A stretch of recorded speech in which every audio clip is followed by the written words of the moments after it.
এসরা এডুকেশনের পক্ষ থেকে সবাইকে স্বাগত।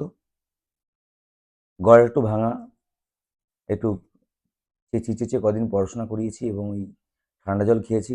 গলাটার অবস্থা খুব ভালো না। তা আগের দিন স্টুডেন্টদের এক্সাম নিচ্ছিলাম, সামনের যে রেলের পরীক্ষা আছে ওই জন্য এক্সাম নিচ্ছিলাম। তা সব বিষয়গুলো ঠিকঠাকই আছে, কিন্তু সমস্যা হচ্ছে অঙ্ক ভালো পারছে, জিকে ভালোই পারছে, জিআই ভালো পারছে, বাট ওদের সমস্যা হয়ে গেছে দেখছিলাম কারেন্ট অ্যাফেয়ার্সে। ওরা কারেন্ট অ্যাফেয়ার্সটা বেশিরভাগ ভুল করে ফেলছে।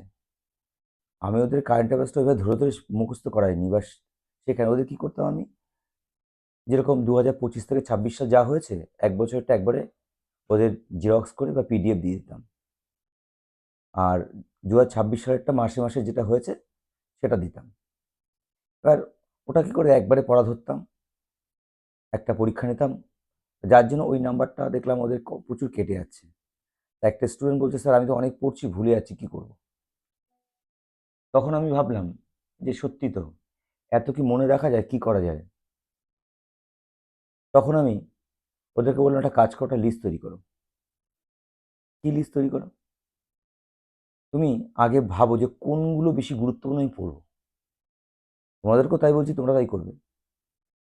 প্রথমে একটা খেলাধুলা বলে একটা লিস্ট তৈরি করো, খেলা, অলিম্পিক খেলা, ফুটবল বিশ্বকাপ খেলা, ক্রিকেট বিশ্বকাপ খেলা, যতগুলো ফরম্যাট আছে, বিভিন্ন খোখো খেলা থেকে শুরু করে আর যে সমস্ত খেলা আছে সেইগুলো গেল।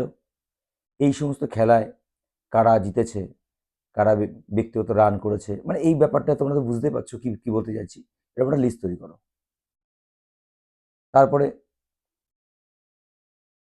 সাম্প্রতিক যে সমস্ত ঘটনাগুলো ঘটেছে, যেরকম ধরো আমাদের রাষ্ট্রপতি প্রধানমন্ত্রী বিভিন্ন সফরগুলো করেছে, সেই সম্পর্কে কি কি করেছে সেগুলো, কোথায় কোথায় সম্মেলন, কোন কোন সম্মেলনে গেছে, কি কি প্রকল্প উদ্বোধন করেছে, বিভিন্ন রাজ্যের যে সমস্ত রাজ্যপাল চেঞ্জ হয়েছে, যারা মুখ্যমন্ত্রী চেঞ্জ হয়েছে, সেগুলো লিস্ট তৈরি করো। হারমুজ পুনারিটা তৈরি করো। এবার হারমুজ পুনারির একটা লিস্ট তৈরি করো, সেখান থেকে প্রশ্ন রেডি করো। তোমার আমাদের যে সমস্ত বিভিন্ন পদে আছে, প্রশাসনিক পদে আছে, তাদের লিস্টটা তৈরি করো। যারা ভারতবর্ষে বিভিন্ন পদে আছে তাদের লিস্ট তৈরি করে, বিভিন্ন কোম্পানি বড় বড় সিও যা যা আছে এগুলো একটা লিস্ট তৈরি করো। এগুলো তৈরি করার পর সেই সম্পর্কে একটা প্রশ্ন রেডি করো। যেরকম ধরো এইবারে বাজেট হয়েছে, পশ্চিমবঙ্গ বাজেট হয়েছে, দেশ কেন্দ্র সরকারের বাজেট হয়েছে, দুটো বাজেট লিস্ট তৈরি করো। সামনে জনগণনা আসবে, সেই জনগণনা নিয়ে আগের এখন কিভাবে হচ্ছে সে একটা লিস্ট তৈরি করো। ওয়ার্কস নিয়ে একটা লিস্ট তৈরি করো, ভারতরত্ন নিয়ে লিস্ট তৈরি করো, পদ্মশ্রী পদ্মভূষণ নিয়ে একটা লিস্ট তৈরি করো। এইভাবে লিস্ট তৈরি করতে হবে, করে সেই বৃত্তান্ত প্রশ্নগুলো এক জায়গা করে সেগুলো আগে মুখস্থ করতে হবে। যেরকম ধরো আজকে আমি আজকে আমি কি করলাম, একটা লিস্ট তৈরি করেছি। কি লিস্ট তৈরি করেছি? ভারতের গুরুত্বপূর্ণ প্রশাসনিক সংগঠন। এটা আমি দেখাচ্ছি।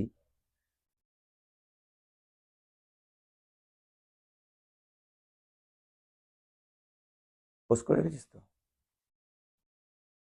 যেমন দেখো, আমি এই লিস্টটা তৈরি করেছি। এটা হচ্ছে ভারতের, এই যে প্রথমে যেটা লেখা আছে এসরা এডুকেশন, এটা আমার ইউটিউব চ্যানেলের নাম, ফোন নাম্বার দেওয়া আছে। যেরকম যে ভারতের গুরুত্বপূর্ণ সাংবিধানিক ও প্রশাসনিক পদে বর্তমানে তালিকা 2026, এই যে কিছুটা রেডি করেছি, এটা দেখবে। এটা প্রথমে দেখো লেখা আছে ভারতের রাষ্ট্রপতি। ভারতের রাষ্ট্রপতি কততম? 15তম। কি নাম? দ্রৌপদী মুর্মু। তালিকা দেখো 2022 সাল 25শে জুলাই। এই তারিখগুলো মনে রাখতে না পারলে অসুবিধা নেই, ঠিক আছে? এই তারিখগুলো মনে রাখতে না পারলে অসুবিধা নেই, ঠিক আছে? তোমাদের এই যেটা বলছি সেইগুলো তারিখটা মুখস্থ করতে হবে। যেরকম ধরো উপরাষ্ট্রপতি কততম, কি নাম, কবে জয়েন করেছে। প্রধানমন্ত্রী কততম, কি নাম, কবে জয়েন করেছে। ভারতের প্রধান বিচারপতি কততম? 53তম, ঠিক আছে? সূর্যকান্তর নাম। সেখানে দাঁড়িয়ে এই যে একটা দেখো নোট করে দিয়েছি যে প্রধানমন্ত্রী পদের কর্মীর সংখ্যা সরকারিভাবে গণনা মানে প্রধানমন্ত্রী কততম সেইভাবে গণনা হয় না, লোকসভা কত চলছে সেই হিসাবে গণনা করা হয়। এটা একটু ভালো করে মনে রেখে দেবে। তারপরে কি আছে, অ্যাটর্নি জেনারেল কততম, 16তম, কি নাম, ভেঙ্কট রমণী। সলিটারি জেনারেল তুষার মেহতা, এটা খুব ইম্পর্টেন্ট কিন্তু, যে ভারতের সলিটারি জেনারেল নাম কি, তুষার মেহতা। তারপরে দেখো একটা পয়েন্ট করা আছে আর্থিক ও রিজার্ভ ব্যাংক, ঠিক আছে। এখানে দেখো লেখা আছে আরবিআইয়ের গভর্নর কততম, 26তম, সঞ্জয় মালহোত্রা। কবে জয়েনিং করেছে লেখা আছে। প্রতিরক্ষা বাহিনী দেখো, এখানে প্রতিরক্ষা বাহিনী আছে, চিফ অফ ডিফেন্স স্টাফ নাম দেওয়া আছে, স্থল বাহিনী প্রধান কে আছে নাম দেওয়া আছে। এগুলো পরপর দেখে নেবে। এইভাবে এইভাবে করে একটা লিস্ট তৈরি করে দেওয়া হচ্ছে। তাহলে এইভাবে করে কি হবে, ভারতের পড়লে ভালো হয়। যেরকম ভারতের নৌবাহিনী প্রধান কে আছে, কততম আছে, বিমান বাহিনী প্রধান কে আছে, কততম আছে, সব দেখো লেখা আছে। যদি এখান দিয়ে পড়তে চাও স্ক্রিনশট করে নিতে পারো, অসুবিধা নেই। ইসরোর চেয়ারম্যান কি আছে, 11তম আছে, ভি নারায়ণ আছে। জয়েনিং করেছিল কবে দেখো। মুখ্য নির্বাচন কমিশনার কে আছে, জ্ঞানেশ কুমার আছে, 26তম। ভেরি ভেরি ইম্পর্টেন্ট প্রশ্ন এবারের জন্য। ক্যাগের প্রধান কে আছে, সঞ্জয় মূর্তি আছে, কততম আছে, 15তম আছে। লোকসভার স্পিকার কে আছে, 18তম আছে, ওম বিড়লা আছে। রাজ্যে ডেপুটি চেয়ারম্যান কে আছে, এটা ভেরি ভেরি ইম্পর্টেন্ট প্রশ্ন। কারণ এই যে রাজ্যসভার ডেপুটি চেয়ারম্যান, যেটা আমি বলতে চাইছিলাম, হরিবংশ সিং কেন, এবারে আমাদের এবারে আমাদের যে উপরাষ্ট্রপতি ছিলেন তিনি জগদীশ ধনকর, তিনি কিন্তু নিজের শরীর খারাপ দেখিয়ে পদত্যাগ করেছিলেন। সেই সময় সেই পদটা 50 দিন খালি ছিল। আমাদের সাংবিধানিক নিয়ম অনুযায়ী 60 দিনের মধ্যে উপরাষ্ট্রপতিকে আবার পুনরায় উপরাষ্ট্রপতি নির্বাচনের প্রক্রিয়ার মাধ্যমে আবার উপরাষ্ট্রপতি পদটা খালি পূরণ করতে হয়। কিন্তু সেখানে 50 দিন খালি ছিল। সেই সময় রাজ্যসভার যে চেয়ারম্যান, সভাপতিত্ব কে করেন, সে হচ্ছে উপরাষ্ট্রপতি করত। সেই জায়গা ডেপুটি চেয়ারম্যান যে থাকেন সে হচ্ছে হরিবংশ সিং, তিনি ওই পদটা সামলেছিলেন, রাজ্যসভার পদ। তার জন্য এই নামটা খুব ইম্পর্টেন্ট, মনে রাখতে হবে।